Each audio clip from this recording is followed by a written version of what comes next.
All right, if you guys are at home can hear me, can you give me the thumbs up? Woo! All right, there we go. I think it might work. Okay, I see the chat. I'm gonna pull this over here. Okay.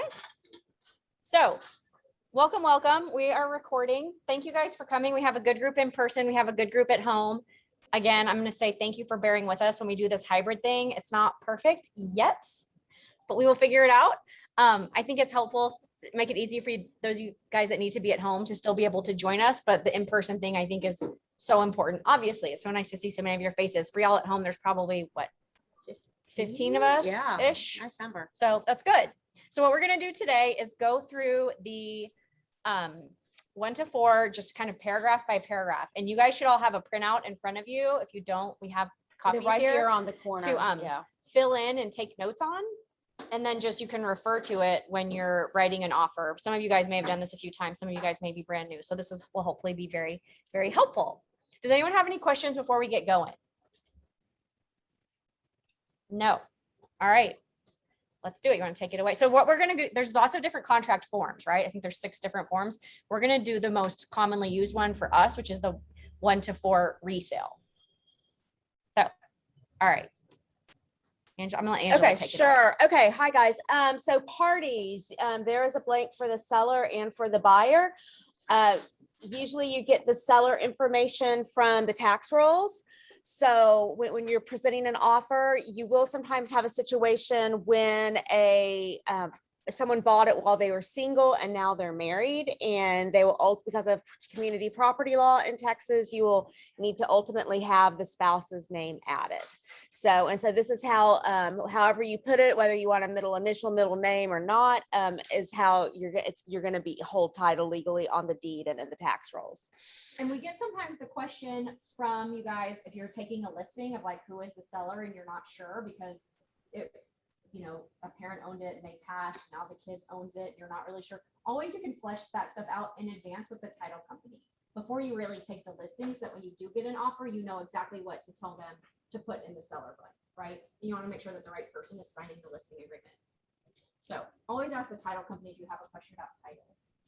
Okay, so property number 2, it needs the legal description, which you can also find in the tax rolls, as well as the address.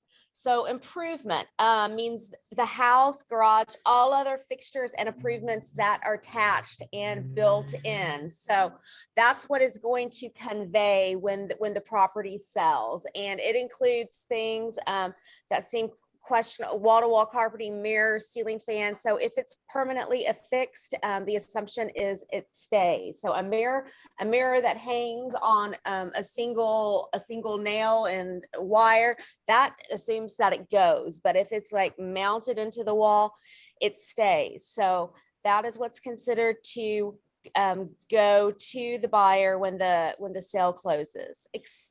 Go ahead. No, and so we get calls like this all the time where you're like in a deal and then they call and they're like, well, what about this? And it's like, the first thing you have to do is go back and read these paragraphs B and C and look and see if what you're talking about is included in there. And if it's not, sometimes it can still be a little bit gray. I mean, this covers a lot of stuff. It's really, really important to just be clear about what you think is and isn't included. And if you're on the seller side and you put an exclusion in the listing that like the grandma chandelier is excluded, it has to come into the contract here too, right?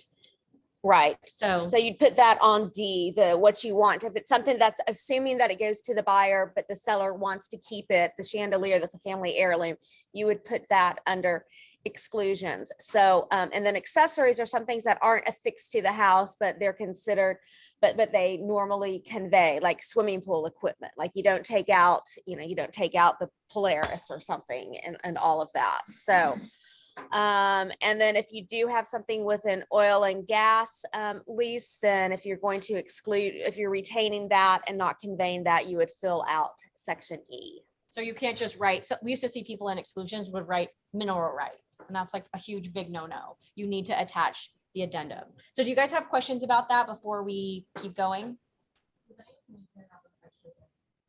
Yeah, I do, Jackie. I've got several if you want to come up. All right. They're all over my desk. Can you guys at home, can you see this well enough? Are you seeing part of the screen only? Do you guys see the whole contract? I can Sorry. see this page. Yes. Yeah, there's Okay. that page. Yeah. Perfect. Okay, and we can hear you, so that's good. You're like coming to us Yeah. from above. If you're at home and you want to say something, just say it, because we can hear you. So that it worked. Yay. Yay. Okay. Okay, so the next part of the contract is the sales price, and it's divided up between how much the buyer is going to put in cash versus how much they are going to get in a loan. So, and if you're just doing cash, you're just going to fill out A and C and not B. If you're getting a loan, the A and B should equal C. Does that make sense? So if it's all cash, you're just gonna put it in this blank and again in this blank. And then if you're financing, you're gonna put how much they're putting down, what they're financing, and then those two numbers should add up to this. And then if you are putting something in this blank, you have to check one of these boxes of where's the financing coming from. Okay? Questions? Yes. Melissa? So in this market, Oh, wait, hold on. What? Okay, so we'll just repeat it. yeah, it is, I had a buyer, that had plenty of cash to pay cash for wealth manager said I won't get a loan. So I supplied like proof of funds saying that she could, we had no financing, nothing, and still lost out to a cash buyer. And so I'm hearing like lots of people will just put cash, they know they got it, and then they end up doing financing anyway. I'm Yes. thinking that's very unethical and like that concern, but is that a normal thing? So Melissa's question is, she had a buyer who could pay cash, but her wealth advisor was like, money's so cheap right now, you should get a loan. But so Melissa put down like, yes, we're getting a loan, but there's no contingency on it. And she still, did you attach the third party financing addendum? Yes, with no contingency, Right. no appraisal, I attached her proof of funds, showing Okay. plenty of money. Yeah. So she's asking if we know we're getting a loan, but there's zero contingencies, no contingency on the person, no contingency on the property, can we just act like it's cash? And you can.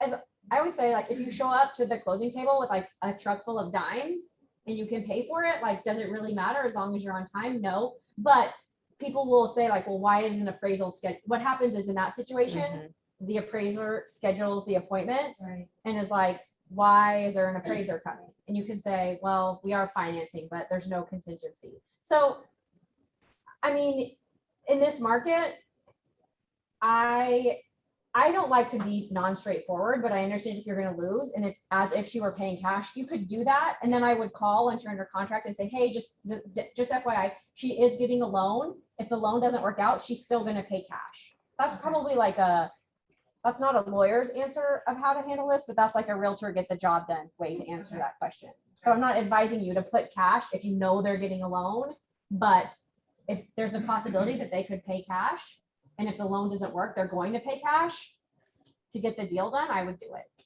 Okay. You guys can't see my face, but I'm making a little bit of a cringy face because I don't love that, but it's the right way to get the deal done.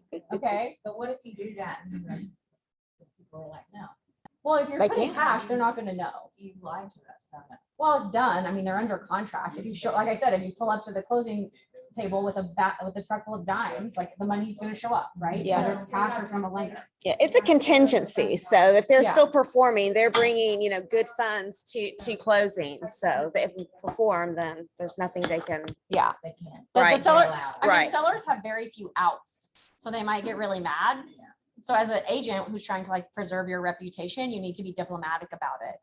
So put it under contract as cash and say, here's the proof of funds, like she has the cash to buy it. Then if you decide to get a loan, once you're like maybe past options, say, hey, FYI, like she is going to get a loan after all. She has the cash if the loan doesn't work out, but just it makes so much sense. That's the like least painful way to handle it. Sarah's rolling her eyes at No, I had me. no idea. Yeah. That's like a whole new world. It's a little bit of trickery. That's very nuanced, but sorry. I know. Okay, the next section is leases, so that the seller needs to disclose any leases, and there's 3 kinds of leases this involves. There's residential leases, fixture leases, and natural resource lease.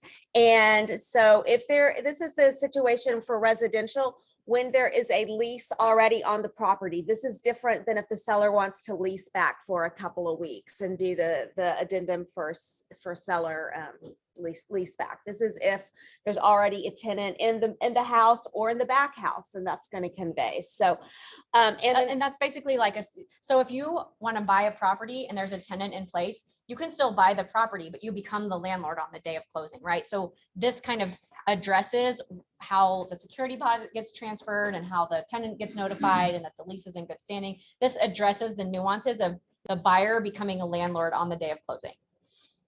And for both the residential lease and the fixture lease, there is an addendum for each of those. Was a very new change to the contract. So if you're checking either of those boxes, there's a necessary addendum. So Yes. and fixture leases is if there's something like a solar panel or security panel that's being leased. So just be aware of that. So when you do it. Do you guys have questions about this? Like, I would say this is new and a lot of our realtors still don't even realize that this is in the contract and then they don't know exactly how to handle it, which it's not that confusing, but do you guys have questions about this? Jackie? So if they're doing, we'll get to it. So she's asking if one of the parties is doing a lease back, where do we put that? Yeah, that's in the closing and possessions. So this, section. so this only applies if there's a third party lease that's not the buyer or the seller.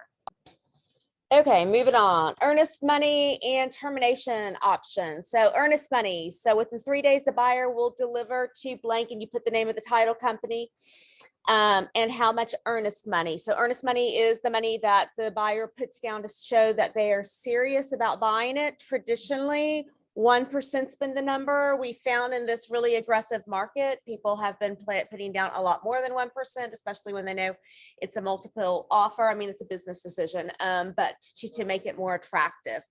So, and then the second part is earnest money and then blank as the option fee. So option fee is a separate amount and it is what the buyer pays to have the free look period during which they can cancel for any reason.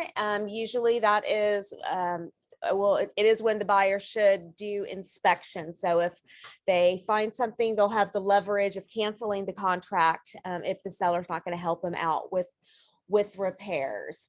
So basically the earnest money is refundable if the deal doesn't work out for a variety of reasons, right? The option money is never refundable. It's basically what you're paying the seller for the right to tie up their property. Okay. So one is refundable, potentially, one is never refundable. And then when you say in this blank, buyer must deliver to, then you can put like Republic Title at 3131 Turtle Creek, or you can say, Republic Title, Amy Moss, if you want a specific escrow agent. There's different ways to do it. But if you know which escrow agent you want, I recommend putting like Republic Title, Amy Moss, or, McKnight Title, Vicky Lee. Just be specific if you know already who you want it so that the title company puts it to the right place. Does that make sense? Questions about earnest money, option money? I actually have a question. Sure. Yeah. So I had was working with the buyer, Mhm. and the thing I was confused with was, so he gets the earnest money back during the auction period, but he can't always get it back. Okay, so she's asking about like, how does it really work about refundable earnest money? So if you terminate during the option, you don't have to have any reason. You get the earnest money back. If you want to terminate after option, you have to name specifically what is the reason. Like, so if you look at the notice of termination, it has all these different options of why the buyer might be terminating. And that's a really good clue of like, these are your potential buyer outs, right? If there's something in the HOA, if you saw something in the seller's disclosure, if there was a title object, financing, there's a few specific things you can terminate for, but you have to have a reason.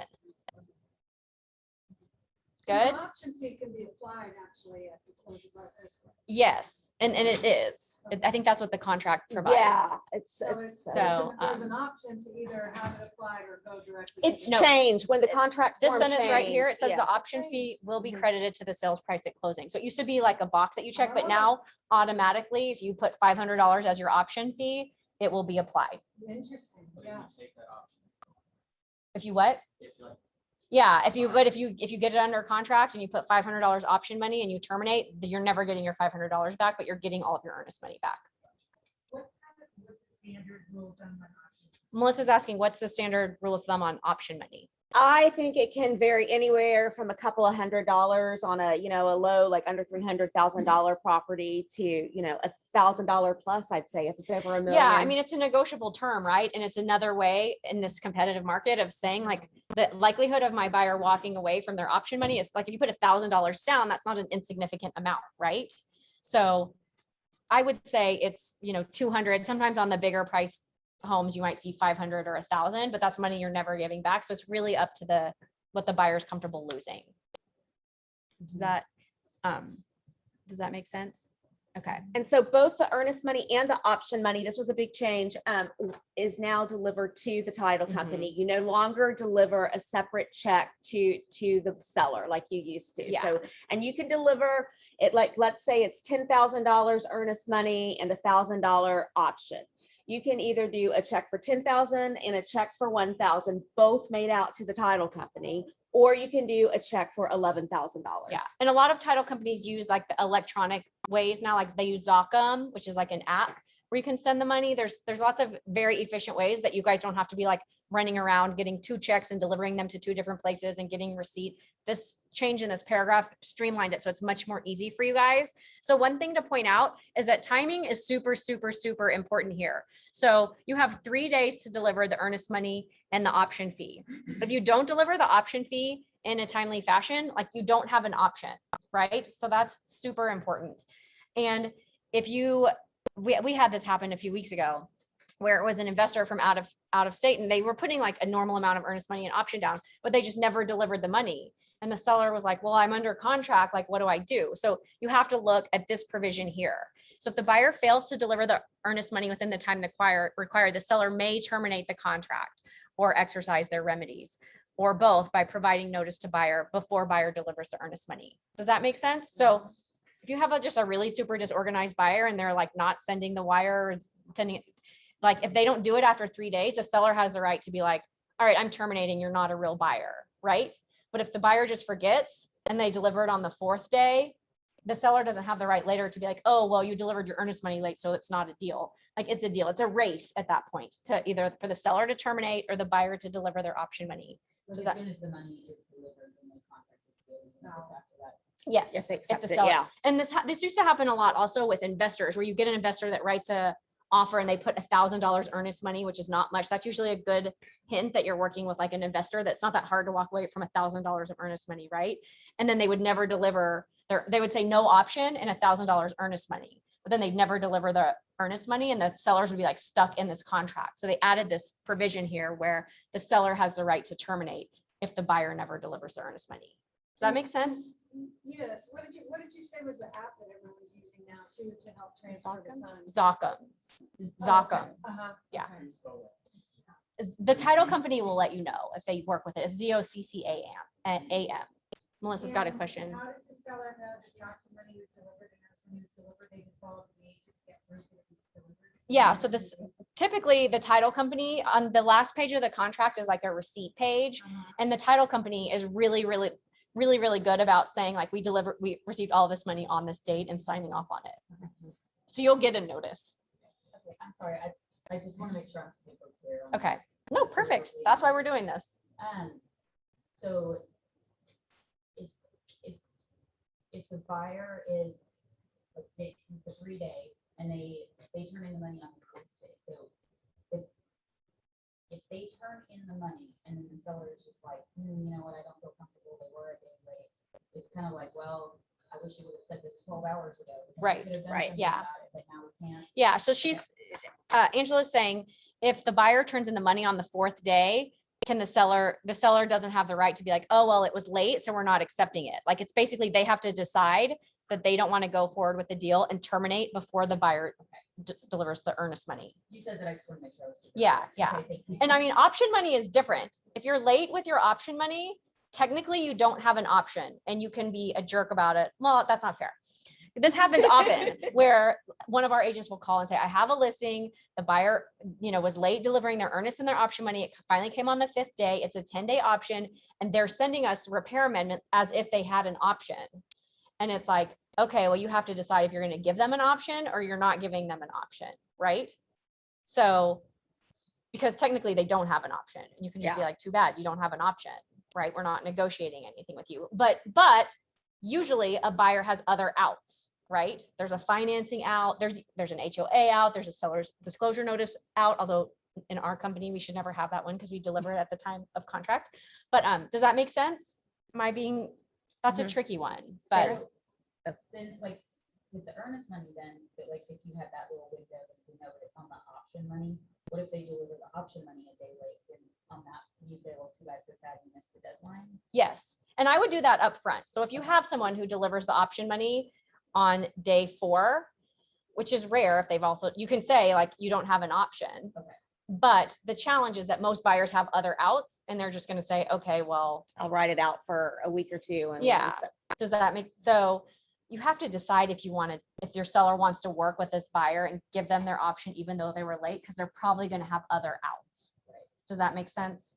So it's like, you can be a stickler and say you don't have an option, and then they can say, okay, well, we're gonna terminate for some other reason, and be creative. So you have to kind of explain that to your seller and let them decide what they're comfortable with. It's not your decision, it's your client's decision. I'm getting kind of into the nitty gritty here, but this is kind of important to think about. Are we okay with this? Sarah's got a question. So if you've agreed to terms and the money is late, so the 3 days have gone by, 4th or 5th day, you get Yeah. money, Mhm. is then the option starting on that? It's No. when you agree to terms. The option starts on the effective date, which is written into the contract. Right. Yeah. Okay, so like whatever that day is, now you get the money on day 5, and then it's a 10-day option when you got 5 days to get your crap together. Yep, et cetera, yep. whatever. And here's the deal, like the way that this happens is usually, it's not like you, if you guys are doing a deal with each other, it's not usually that any of this stuff is going to be late, but you'll know in advance if this is like a situation where the buyer was like kind of questionable and now they're like, money's not showing up. So now you're like, now they're double questionable. Like you can usually tell, you know, they're not sending their money and it was a little bit weird to deal with them. And it's an agent that I don't know. So usually when you're dealing with someone from another company or from our company, like it's pretty straightforward and they're going to deliver their money on time. So then you just have to explain to the seller, like, well, the buyer was a little wishy-washy all along and now they haven't delivered their money and it's the 4th day. Do you want to terminate or do you want to go forward? And like, if you agree to terms at like 10 PM. Yeah. That's a day, like that's Okay. day 1. All right.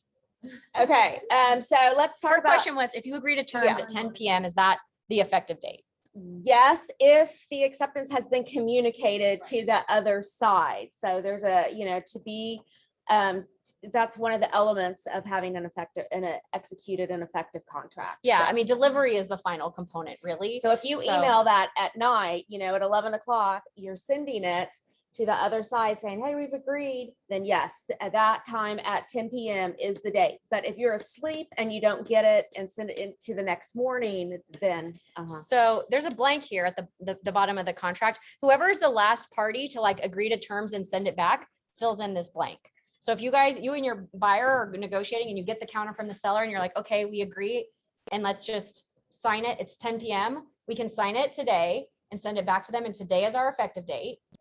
Or we can wait until tomorrow morning and date it effective tomorrow and then send it back to them.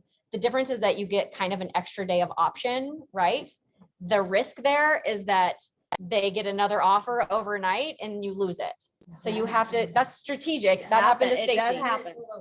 Yeah. Well, yeah, you can send it at 12:01. Exactly. And then it's the next day. But you just have to, it's a little bit strategic about how you want to do this. And if you want to risk kind of getting the extra day, and then another offer will come in. So hopefully this isn't TMI, but this is the stuff that you guys, this is where you just need to be, every move you make is strategic. So you just kind of need to be aware. Okay. Okay, title policy. Oh, wait. And so wait. here, time is of the essence, guys. What that means is that if you don't do anything in a timely manner, like strict adherence to the dates. And I think this is the only provision in think the it is contract too. where time is of Closing the is essence. So not, even yeah. closing is not Yeah. of the essence, right? You have a little bit of wiggle room there, but if you miss a deadline here, like you're done. There's no wiggle room. Okay. Title policy. Okay.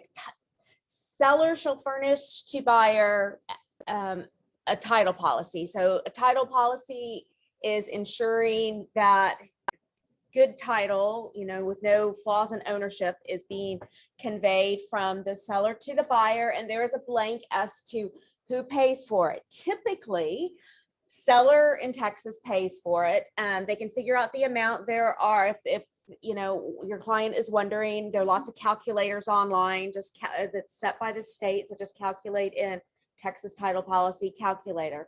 I will say in this market, we have seen more and more buyers, saying that they will bear the cost of the title policy, just knowing that it's knowing that it's a competitive market, it just makes it more attractive. It's just X number of $1,000 else that extra that the seller is not going to have to pay. And so if the buyer pays for it, so that is a business decision. And then, so there are certain exclusions. Wait, so you put, so in that blank, you put the title company that's gonna, and this is one that comes up often, is like, is the title company, does the person that's paying for the title policy get to choose who? And the answer is no. And that's like a urban realtor legend that it is, but it's not true. Like that's a negotiable term, like everything else. So I just did a deal. I helped my mom sell a property and we made the buyer pay the title policy and they were like, well, we want to use this person. And I was like, no, we're using this person. And we, no, it's negotiable. I mean, you put it in your Netris listing, you Yeah, know, you can say. preferred, but you're not married to that. You Yeah. know, sometimes, especially if they've done work for you before, pulled Yeah, something. and that's you what I try said. to encourage them to use it because they've gone to, you know, expense before, Yeah. pulling up, you know, if it's an estate, looking at what the situation is. or That was the whatever, argument but, that I made. yeah. I was like, nope, we've already been working with this title company. It's an estate and we had HOA documents delivered, like we're not changing. And I just kind of dug my heels in and they had to think about it for a day. And then they came back and they were like, fine. But that term is totally negotiable. If someone tells you like, we're paying for it, so we get to choose, like, that's not true. If neither party cares, are we allowed to?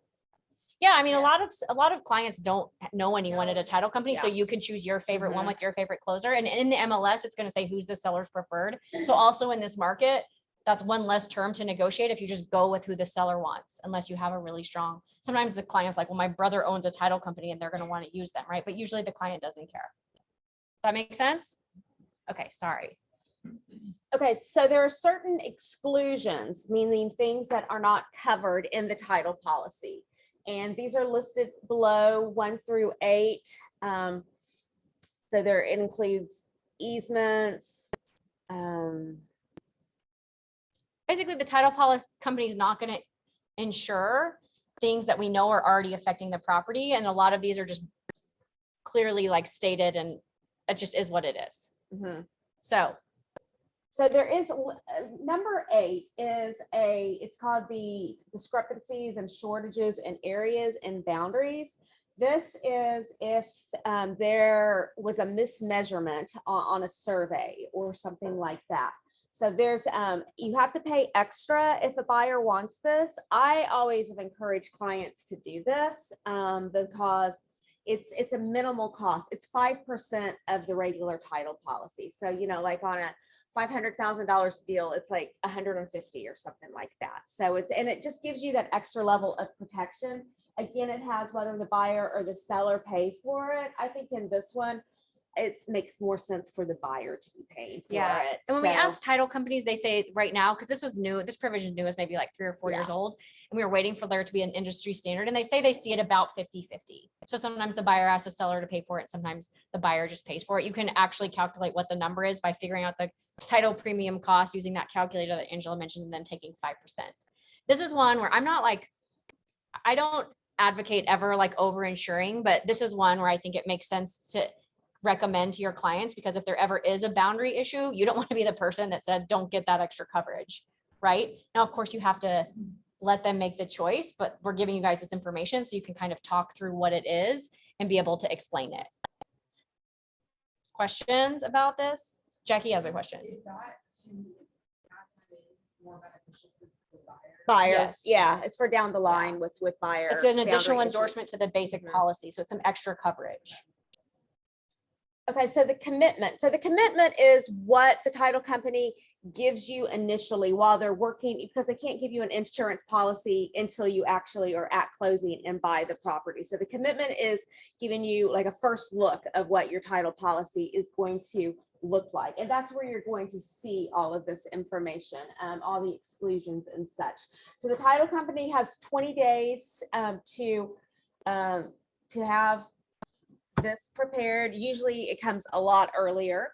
So as a buyer's agent, you should always go over this. And I think a lot of agents don't sometimes. So is to go through the policy, and there's different classes that title companies offer all the time about the title commitment and process. So that's a good class to take, and just seeing if there are any issues. So, and that if there are, then you fill in the blank of blank days. Well, so, yeah, so this is basically, provision is Oh, basically saying, maybe yeah, on what the Angela said, the objections, title yeah. company is gonna give you like, within 20 days, the title company is gonna say like, this is the general state of title. These are all the things encumbering the property that the buyer's gonna have to accept. These are all the things that the seller's gonna have to deal with in terms of like paying off their mortgage, any liens, any other issues. They do a search on the seller themselves also, make sure there's no judgments on them. So, okay. So yeah, so that's just delivery of the commitment, something you guys need to keep your eyes out for. So then this is 6C, which is important. It's about the survey. Okay, so a survey needs is part of, the sales process, and there are 3 different ways we can handle it. The first 2 are easy. One is, you say the buyer will obtain a new survey and pay for it, or the seller will. The first one is if the seller has an existing survey, you can try to use it again, and this will save one of the 2 parties. Again, it's a negotiated provision on who pays for it. That if there is a survey and it is deemed sufficient to reuse by both the lender and the title company, it can be reused, and no one has to buy a title policy. And they cost, I'd say, $600-ish for, a regular, standard neighborhood lot. And the title company is who orders the survey for you. So usually, it's not something you have to be calling surveyors. Or Closure will do it. Correct. Yeah, so Alan just asked, the lender and the title company will have to review it and approve it. If it's very old, they will probably want a new one. And in addition to the survey, you're also delivering a T47, which is basically a written document that the seller fills out that brings the survey kind of up to date verbally, right? So if you have a survey from 2014 when they brought the property, the T47 is basically a document your seller has to fill out that says, these are the changes to the property since the survey was done, and that you write them in there. And a lot of times it's none. If they didn't add a pool or knock down a garage or add a garage or change the footprint anyway, most of the time they write in none. But sometimes they're like, oh yeah, I removed the hot tub or whatever. And then because they're just letting the title company and the lender know this was the current state of the property in 2014, and these are any changes that have happened since then. And that's a super important document. You want to About the T47 Yeah. affidavit. And Wait, we have questions. What if the T47 is incorrect? Well, if it's not. I mean, The T47 should be executed. for land. oh, that's a different animal. So we'll have to talk about that offline. So if you have somebody who makes an improvements to their property and the seller, and if they fill up that 247 and they say, well, this is what I've done, but I never end up having to pay back taxes. Or any property value increases that may have added for improving it. Okay, so her question is if you have a seller, so the T47 is just with respect to changing the footprint. So you're saying if they added to the house, Yeah, but they and never then- pulled permits? Right, so the city never knew about it. Yeah, I mean, if they added, if you fill out a T47 and says, oh yeah, we added a master suite, they're going to require a new survey, right? But her question is kind of separate from that. Is like, are they going to have to pay back taxes? I mean, no, because the county in theory is checking your going by your property and checking if you've made improvements or not every year when they give you your assessed value. So in theory, they would have caught it the year they did. But what if they didn't? Then no, I don't think so. I don't think so. Don't hold me to that. But they'll probably see when the buyer, they'll have seen the listing in Netris, they're seeing that, and like, it's 1,800 feet, not 1,700 or, Yeah. 1,500 square feet. So the new buyer is going to probably be hit with Yeah, that. the new and they'll buyer will pay change it. much higher taxes. And they'll change that. Yeah. So, yeah.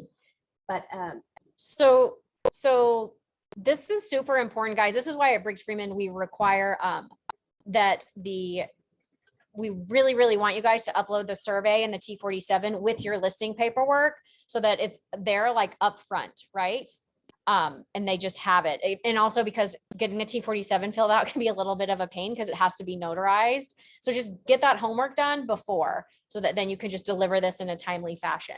If the seller fails to furnish the survey or the affidavit, within the time prescribed, buyer shall obtain a new survey at seller's expense no later than 3 days prior to closing. This is a super important and expensive It provision is. for you, the guys that you need, because a lot of title companies will be like, oh, we'll just get that at closing. Don't do that, because in theory, the buyer could say, I want a new survey. They didn't deliver their T47 in time. So just be anal retentive and get the T47 notarized upfront and deliver it.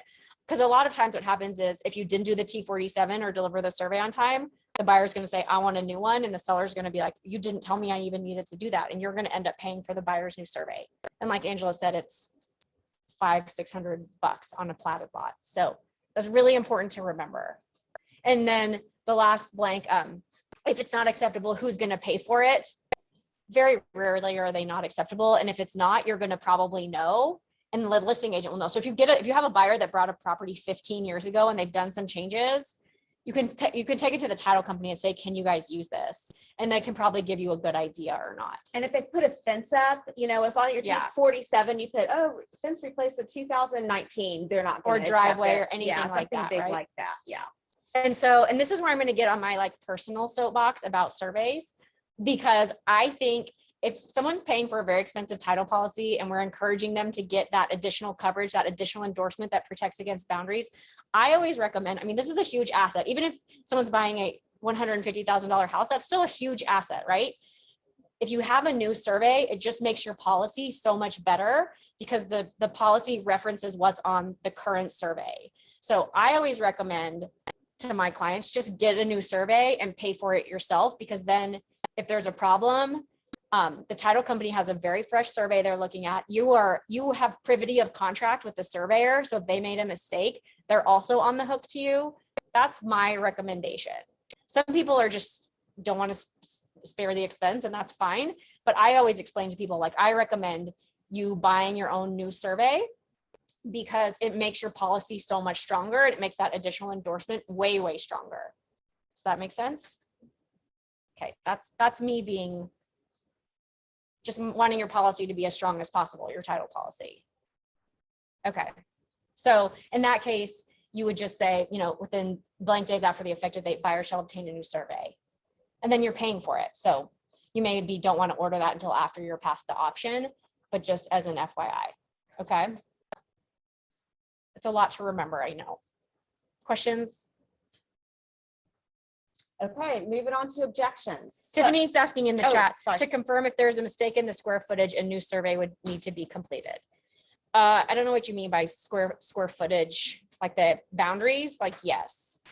If there's a mistake in the square footage of the house, the title company is not going to care. Yeah, because They don't care about the house. They care about the structure and the boundaries.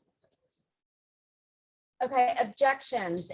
So once you get the title commitment, the buyer needs to, or you on behalf of your buyer needs to go through the title commitment and see if there are any issues, some of the things that were listed in the previous section, such as liens, easements, things like that may be objectionable. So, and things that prohibit you from, doing anything you've written in this. So an example might be installation of an in-ground swimming pool. And then you get the survey back and there's an old sewer easement, or something running right through the middle of the backyard. So that would be a situation where you would make an objection. And so then the buyer has blank number of days to make an objection, and you need to do it in writing, and you need to send it to the people in the notice provision, which we'll get to later in the contract. Make sure you do that right and copy the title company.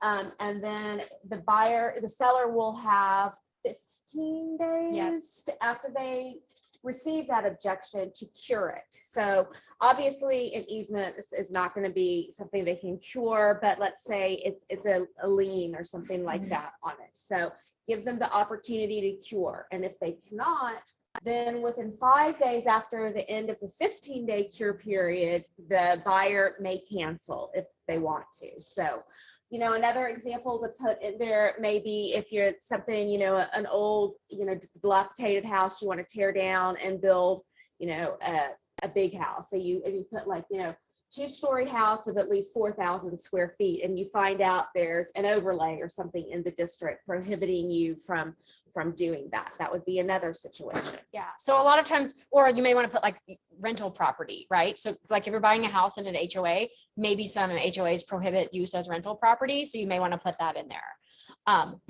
And so what goes in, so generally you're going to put, there's not going to be anything in that blank unless you know your buyer has a specific intended use or change that you want to include. And then I always put, a lot of times we see contracts with that blank empty, like how many days, and you're not really protecting your seller if you leave that blank.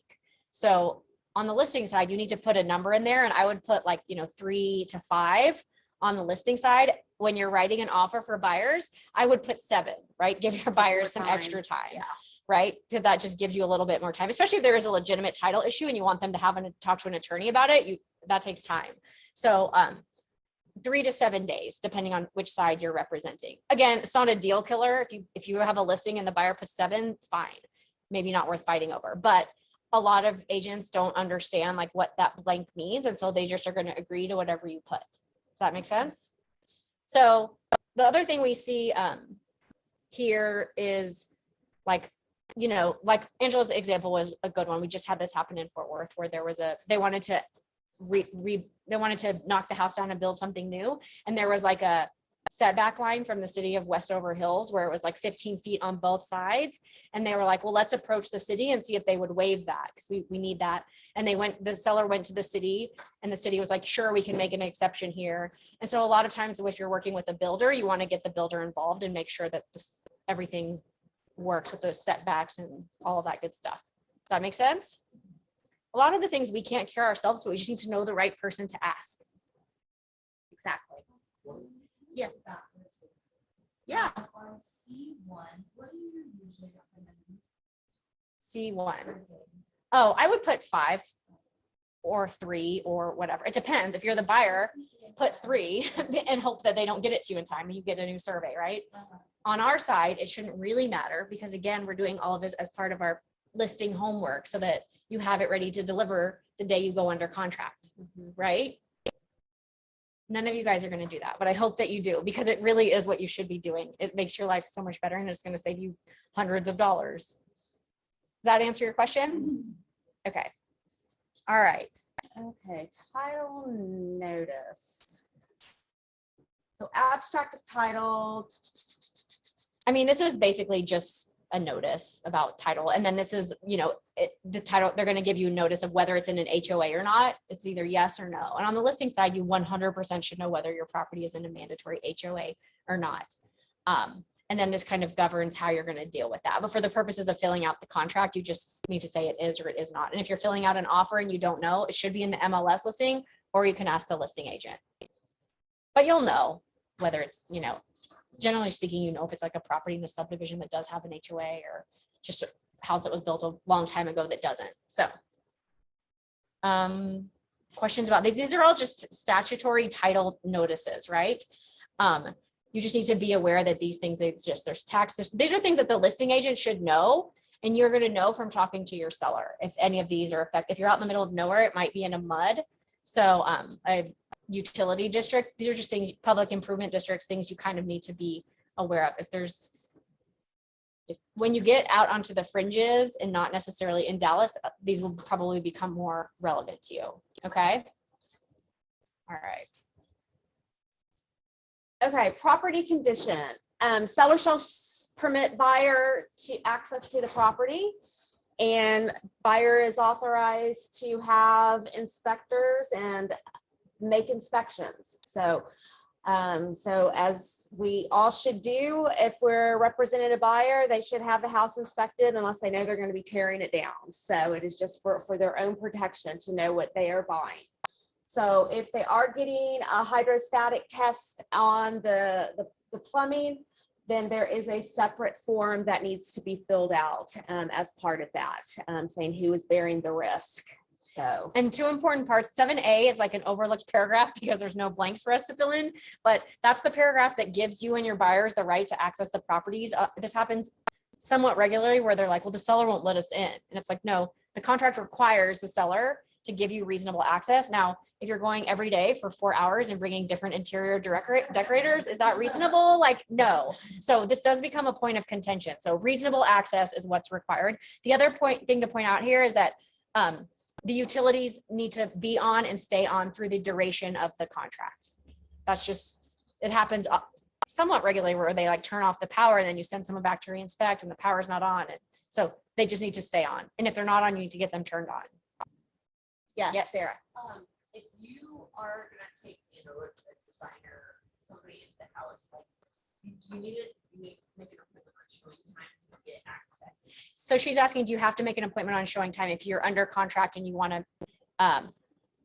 to make an appointment to like bring a designer through or go measure or whatever? I mean, at some point when you're under contract, it's less formal that you need to contact showing time and you can just be going back and forth with the listing agent, getting permission.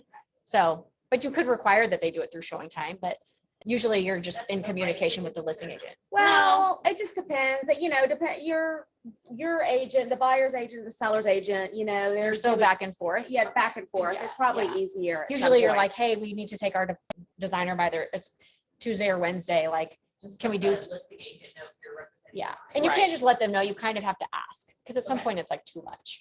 You can't demand access at night, you know, but. Gavin? Oh, he's asking, do you book the inspection on showing time? You can, you don't have to. Usually the inspectors do. Usually the inspector will schedule it. Most of the inspectors have like their own CB whatevers where they can like Yeah. get into the blue box, so. But it's usually the nice to inspector will. to make sure. I'll usually, you know, say, hey, you know, so-and-so inspector is, you know, scheduled. as you get it Yeah, scheduled. is going to schedule it for Tuesday at 9 a.m. You know, I mean, the better the communication between you and the listing agent and you and the lender and you and the title company, the better the deal's gonna go. So the more you can communicate, the better. That doesn't mean to be like in people's face, but you know, giving them the information that they need is just helps. Oh.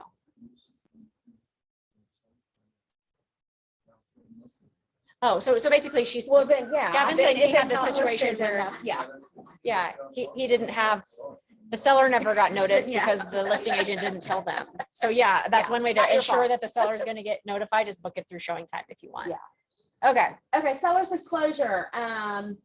So most all transactions have to have a seller's disclosure.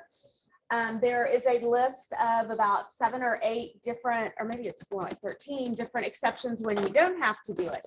So, and that's when you check that. That would include an estate, a brand new property, a transfer between family members, but assuming you do, and you're using one of the forms, we recommend the Metro Text form, either the Metro Text form followed by the TAR form. The TREC form is not very good. You know, as on the seller side, the more detailed you can be, the better. So that's the best form to use. Go ahead. we also have Seller Shield, right? Which is like an awesome online, I just used this one with my mom and it was amazing. And she's like an old lady and she still was able to figure it out. That's basically, you send them a branded link like through you, and there's a link to this on BF Office for you guys. And basically they can fill it out and sign it online just by checking boxes. And it's like, if it's something that they don't know, instead of them asking you and you having to explain it, there's like a little question mark bubble and they can click it and they can be like, oh, this is what they're asking me. That way you don't have it. You're not telling them how to fill out the seller's disclosure. It gives them the option to buy like some insurance coverage that if there is ever a seller's disclosure, if there is ever a seller's disclosure issue, they have some additional coverage, but they can just, it's still free. So they can just say no and go forward. If it's like a super nervous Nelly client that would feel sleep better if they paid that $250 for some like additional insurance, then they can buy it, but you have nothing to do with that. So I highly encourage that. It's the TAR form, which I think is a pretty good Yeah. form. So I like Seller Shield. I think it's super convenient for the clients because there's a million places you have to boxes to fill out and places to initial. Okay, great. So optimally, you give them the notice, you have it attached in Netris, or you give it to them, you know, before they, you know, when they're going to give an offer. So, but if not, then you have to put how many days after the effective date you will provide it to the buyer.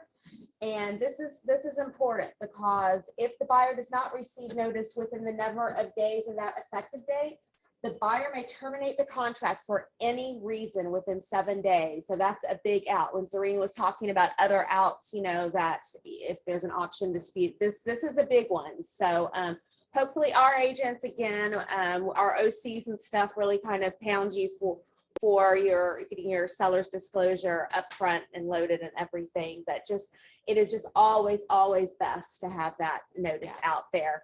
I got this text message the other day from a $20 million producer that was like, if we don't get the seller's disclosure until we're under contract, we have a free 7-day option, right? And I was like, it's not called a 7-day option, but technically, yes, right? You're giving the buyers reason. 7 days to terminate. So that's why we deliver ours upfront, and we want box B1 to be checked. On the listing side, you always want that box to be checked, right? B1.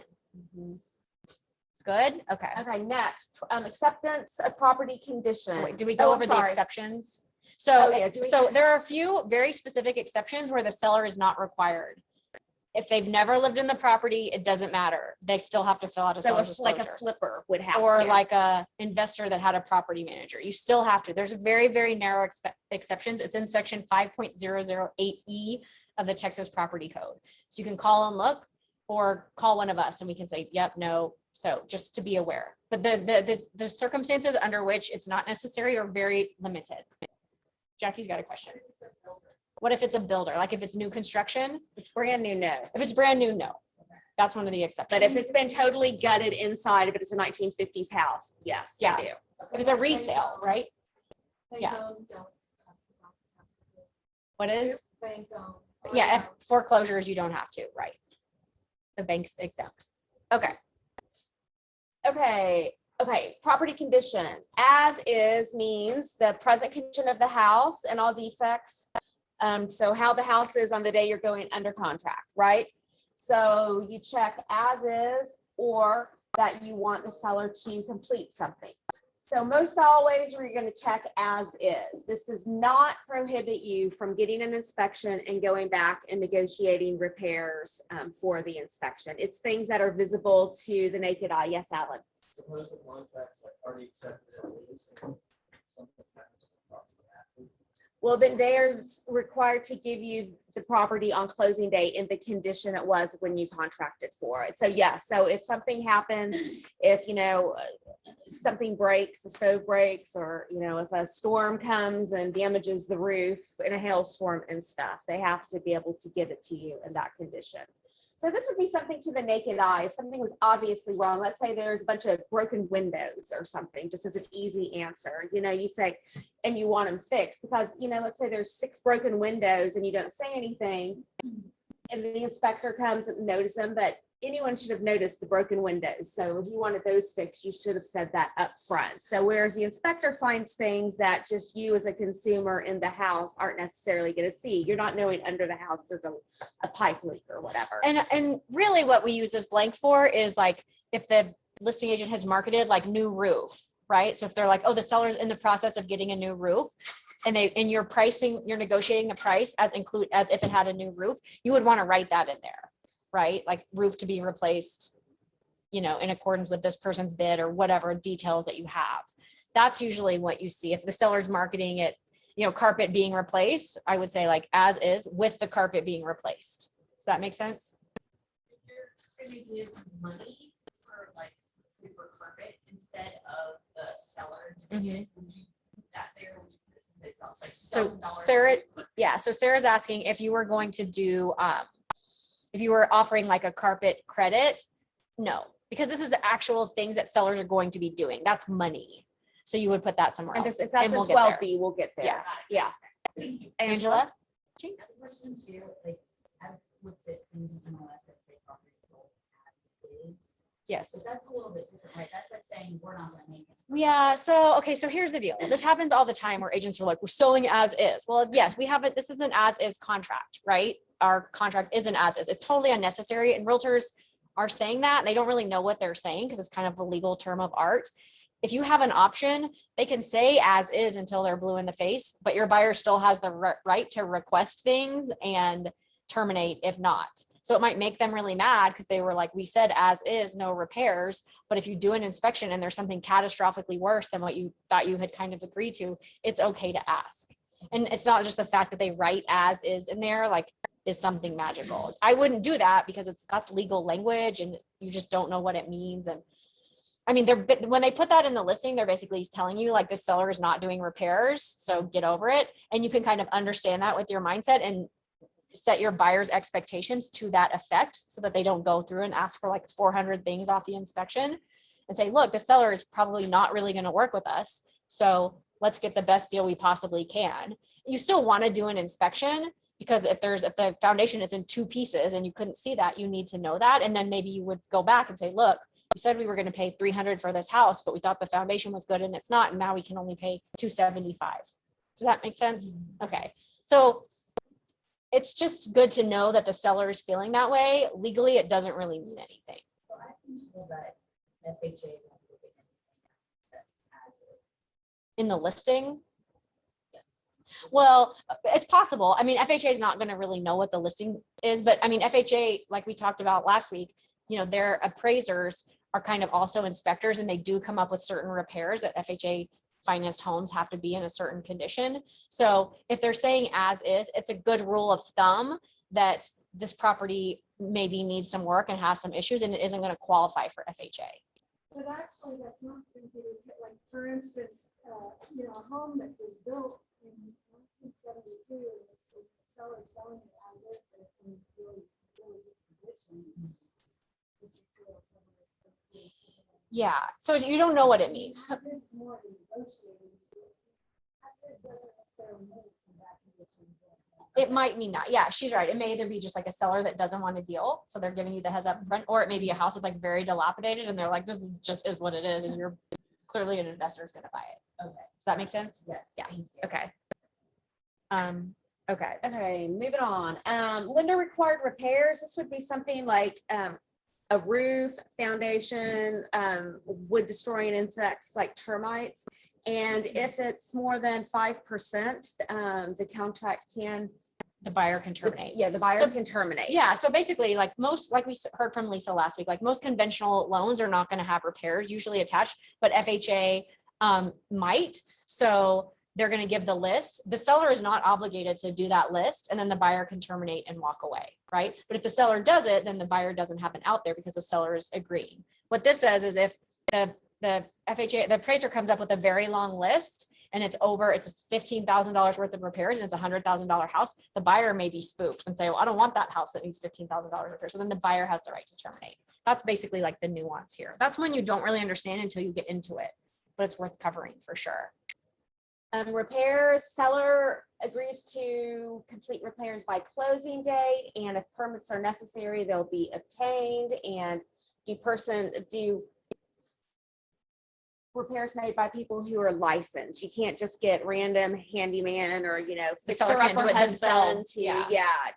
to do it. So it's got to be done, you know, And that- got to be done right. That So comes they up a can't lot when you scrap. guys are writing amendments where you're like licensed plumber must. You don't need to write that, like it's in the contract. So you may want to like, if you feel like your seller is a little bit questionable, you may want to like gently, you need to remind them if you're the listing agent, if you feel like the listing agent and the seller, you need to like be clear, like we're going to need to see the plumber's receipts, which you should do anyway, so that they're not just like, oh, I'm going to go fix it myself. Like the contract says you can't do that. That happens where the seller's like, I'm just going to fix this, you know, these things myself, and you can't do that. Right. And if the seller fails to complete them, you know, in time, then they can extend the closing date up to 5 days. So this was kind of an issue like during the ice storm and everything when people were Yeah. really backed up. Yeah. So. Yeah. And This is just a general notice, right? Buyer should be aware of. This is for residential service contracts. Like if you're going to get a home warranty, this is this is where you fill in that. And do you want to talk about the process of what number to put in there? Yeah, I would say probably the lowest would be about 500, would you Mhm. say? even Yeah. For something really small. And then, you know, they're out, the bigger the house, you know, there's usually a sliding scale of how it works. I mean, it could for a big, you know, 4,000, 5,000 square feet could be upwards of 1,000. Yeah. And if that's something that your buyer really, really wants, go ahead and like give them the options and price it out so that you know exactly how much to ask for. This isn't happening as much these days because we're just trying to like kowtow to sellers. But when it does start happening, it's a good idea. You don't want to say, oh, put $300 in that blank and that doesn't cover anything. Because a lot of times you want the basic coverage plus some additional option. And it might be like $600 or $700 or more on a big house. Mhm. So, So, and this is something that I always advise my sellers. If the buyer asks for it, just pay for it. Like, don't negotiate back, because the last thing you want to do is say no and then something breaks after closing and then them come to you because you didn't let them get the home warranty. So just, if your buyer asks for it and you're the listing side, just pay for it. And if they ask for $1,000, just mentally say this offer is $1,000 less than what it is, right? Just give it to them if they ask for it, I think. Okay.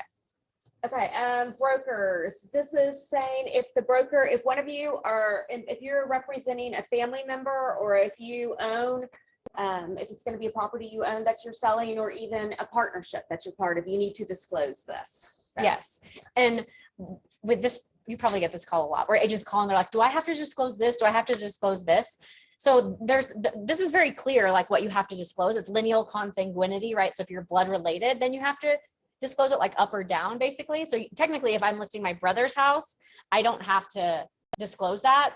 But if Angela brings a buyer and I put my brother's house under contract, and then she finds out like 2 weeks in that the seller is my brother, like, why didn't you tell me that, right? So you may not be legally required. I always am an advocate of just being clear. Or if it's like, I used to live in this house 10 years ago, like, I think you should just share that kind of information, so that, because they're going to find out later and then they're going to be like, why didn't you tell me?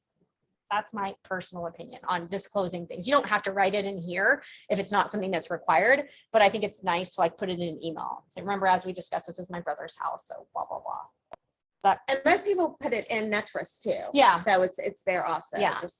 But that doesn't count. It has to go into the contract to constitute legal notice. So don't forget. Okay, yeah, brokers, the broker, sorry. no, the broker fees, you put in, you'll see at the bottom of the signature page where you put in 3% or whatever, but really the contract is what the seller has agreed to pay the buyer as a commission. What you put in Netris is, if they put 3% or 2.5%, that's really the contract right there. Yep. So, Yep. yeah. Closing shall be on or before a date. And you put a specific date that is not a weekend or a holiday.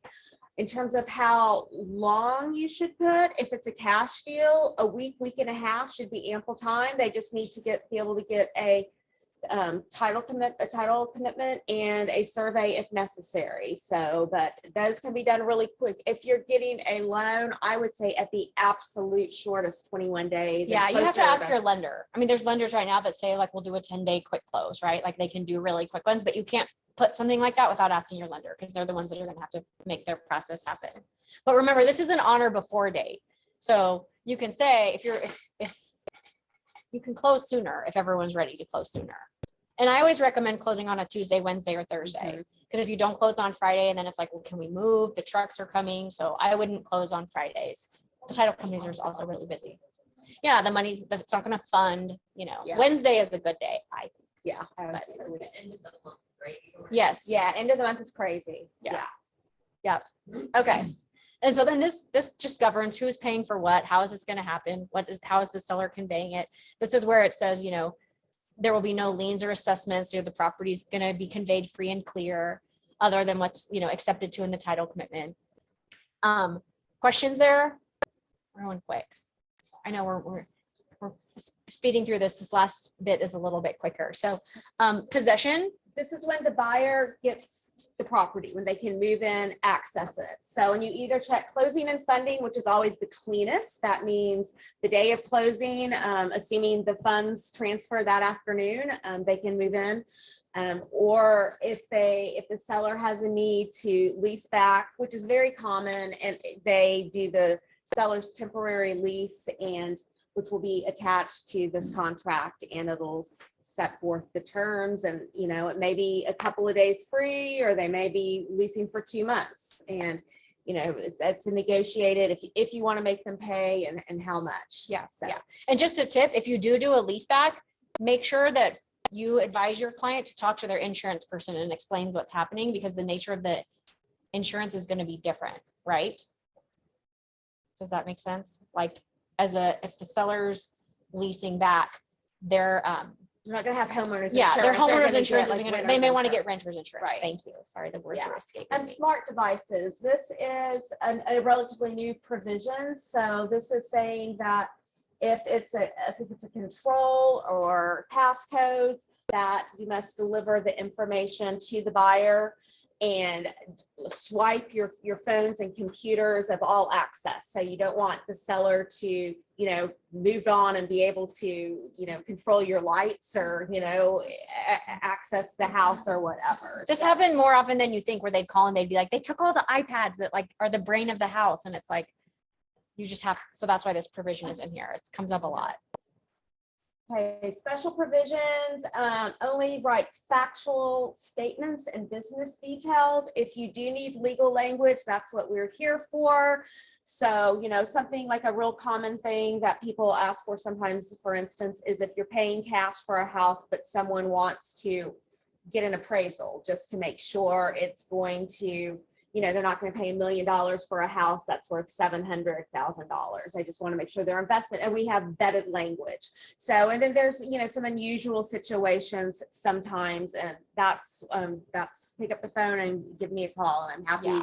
to do that. But, you got to be careful that you're not considered a realtor practicing law. Yeah, if you aren't yeah, also I an wouldn't- attorney. I just wouldn't write anything in there. There's two things that maybe you would write in there.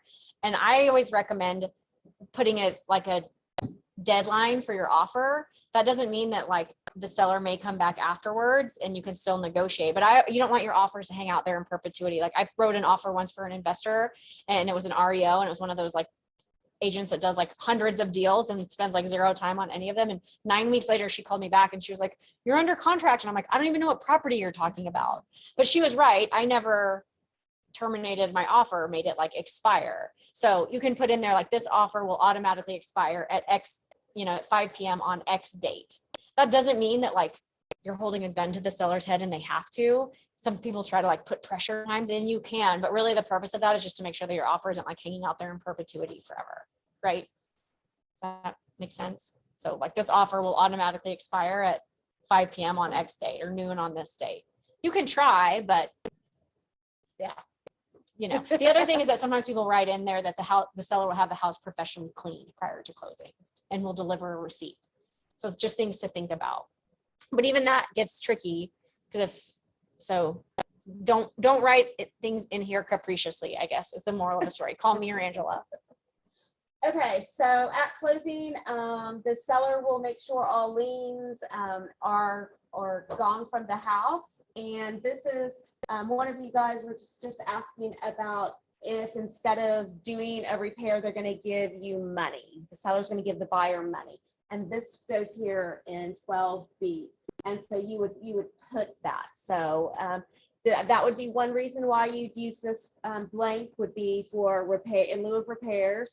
Or sometimes a buyer comes into the contract asking for some money because they're a first-time buyer, let's say, and don't have a whole lot of cash. So they're kind of scraping the barrel to come up with their down payment. So basically, when you're in that situation, if you're looking at your offer, it's a $300,000 house and they're asking for $4,000 back. I mean, just view it, just look at the net, take the $4,000 and treat it like it was because obviously they need it. So think of it like a $296,000 offer. Yeah. So basically, if you get an offer where there's already a number in this blank, it's kind of a clue that this is a buyer that like is a little bit tight on funds, right? They're working with their lender to make sure they have exactly what they need. Just a clue. It's not happening as much these days, but it does happen. Generally speaking, what you're going to see is that blank is going to be blank. And then when you're negotiating repairs, instead of asking the seller to do X, Y, and Z, you just ask the seller, we want $3,000 to pay for my repairs. We talked about this last week too, but there's a cap on this number if your buyer is getting financing, right? They're only allowed, they can't get more cash back than what they're having to what they're having to bring to the table, because that doesn't work for loans. So the lender will be able to tell you exactly what the maximum number is that can go in here. Okay. The next section just outlines buyers' expenses, which are largely loan related. And if who's paying for what. Yeah, exactly. Yeah. So this is the saying that the taxes will be prorated. So that, the seller pays for the first part of the year until closing date and the buyer pays. And depending on when it is in the year, if the taxes have already been paid, either the seller or the buyer will get a credit. Does that make sense? Yes. Okay. So casualty loss, this is, Alan, the section that you were talking about, like if the property goes under contract and then something catastrophic happens, or there's a fire or a tornado, this provision governs, or if there was like this crazy freeze. So we were well versed in this provision Yes, the lesson after between the tornado and the freeze. between the yeah, tornado a last few 2 Octobers years. ago. Uh-huh. Yeah. So this governs if there's something that really bad that happens to the house. You don't need to know the intricacies of it until we get into one of those situations. But this is the default provision. Basically, it says, if the buyer's in default, seller can enforce specific performance and seek other remedies available by law, which means sue them, right? Or to either recover damages or force them to buy the house, right? Force them, and then the reverse, or they can terminate the contract and get their earnest money back, which is not that great of a prize because it's their earnest money in the first place, right? For the seller, it's the flip side. The seller can also enforce specific performance against the buyer and try to sue them to recover damages or whatever, or terminate the contracts and get to keep the earnest money. So, that's boilerplate language. There's not a whole lot you can do. If you have a client that's a lawyer or like really pays attention, sometimes they'll try to cross things out. And if the client does that, that's okay, right? So if the client marks up the form, or if they specifically instruct you exactly what to cross out, you can do it. But generally speaking, we're not supposed to be like marking up the form. But you'll see that sometimes, and it's okay. And if you ever have a question, just ask me or Angela. Does that make sense? I'm checking our chat. You want to do the next few? Sure, mediation, just saying that, if it does look like there's a lawsuit brewing, we will start with mediation instead of that. So, and that the parties will agree to do that. And then attorney's fees, the prevailing party could, if there is a suit, can get attorney's fees from the other side. This is just saying that the title company is not a part of the contract. So they have a role in the process, but they are not part of it. So. And then this is an important paragraph, 18C. This is the one that we have to look at really, really closely when you guys get in a battle for earnest money. If the deal doesn't go through and then both sides are fighting, like this is kind of the provision of how we go about like fighting for the earnest money. And something important to know is that if both parties refuse to agree and sign off on a release, the earnest money may just sit there forever and then it goes into some weird fund. So it's always the best interest to try to like get some resolution, but you can get into the details of that when you get into this type of skirmish, which inevitably will happen to you guys. So, these are representations. If the seller's if anything is untrue, then they're in default. So, unless expressly prohibited by written agreement, the seller may continue to show the property. So a lot of buyers get miffed by that, but that's in the contract, just something to note. This is one that if the seller is a foreign person, there's additional requirements about how the funds flow. And there's like a FERPTA, foreign person FERPTA affidavit that they have to sign. So that's just something for you guys to be aware of on the buy side or the sale side, that if just make sure that on you don't need, if it's your buyer, it doesn't matter. But on the seller side, just keep your ears like perked for this. If it's foreign, you need to get the title company involved because there's additional steps. Okay. Notices, make sure, some people just say, oh, it's easier just to put it to me, the agent. Put yourself as a CC, but definitely have your client be on there because that's where the notices are. Yeah. So the purpose of this is every contract in the world has like a legal notice provision of like, if there's a lawsuit, where do I need to send my legal notices to? And that's what this provision is. So you do not want it to be blank on your side or on the other side. And you also don't want to be the only person responsible for receiving your client's legal notices. So I would ask your client, like, where would you like to be contacted? And then just put it in there. Usually I just put the client's emails and then CC buyers, CC, if I'm the listing agent, CC listing agent, and then put the client's contact information. And then I would require on the other side that happens too. You do not want this to be blank on the other side. So I would always put, like CC buyer's agent and then let them fill it out. And if they don't, then it's just buyer's agent, but you don't want to be in that position where your contact information is the only one up there. Does that make sense? Okay. I feel like I beat the dead horse about that one. 22, these are just the provision, the other pieces of the contract that are attached to it. And when they refer to this agreement, it includes these documents Yes. also. So includes, for instance, the seller's residential lease, the lead paste paint agreement, and a variety of other things. Yeah, so you just check like all the boxes here that you would need. And other, then- like you'll often, non-realty would be Yeah. one that you put in Yeah, other you a just type lot. it in. Yeah. Non-real, that one's important. And you want them incorporated into the contract, and that's how you do that here. So this is if either party has an attorney, usually it's blank. And then this is where, you know, the last party that's communicating, like, we've agreed to all of the terms, this is where you fill in the blank, whatever day it is, and send it. Does that make sense? We talked about that one already. This is super important, and this is shocking how often this is not done properly. So you guys are like the best of the best, like you should know that that's how that goes. And if you get into a situation where the, if you have like a listing and the buyer, like they put it through DocuSign and it dated it yesterday and they send it to you today, like address it up front. If there's ever any question about what the effective date is, talk about it right away. Don't wait until you're on day 6 or 7 or 8 or whatever it might be of the option to like get into the argument, like address it up front while like cooler heads can prevail. Does that make sense?